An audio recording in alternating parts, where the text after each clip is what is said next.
Welcome to my YouTube automotive channel. In today's video I have a 2010 GMC Terrain and I will show you how to remove and replace the license plate light bulbs.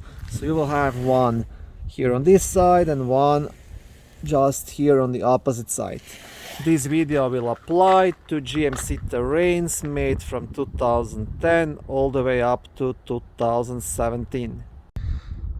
Okay, now replacing these license plate light bulbs is very easy. You don't need any special tools. All you need is a small flat screwdriver.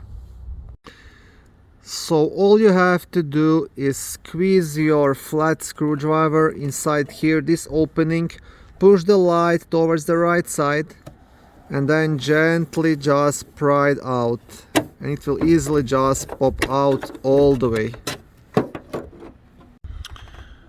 Once the light is out, all you want to do is just turn this light bulb socket counterclockwise and pull it off, and that's it. Now to replace the light bulb, you just want to pull it straight out and install the new light bulb in, and that's it. As easy as that. It takes literally 2 minutes to replace it.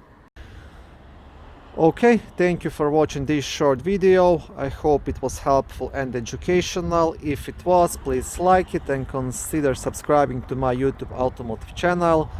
On my channel there is lots of how-to videos, do-it-yourself videos, car reviews, product reviews and other similar automotive topics.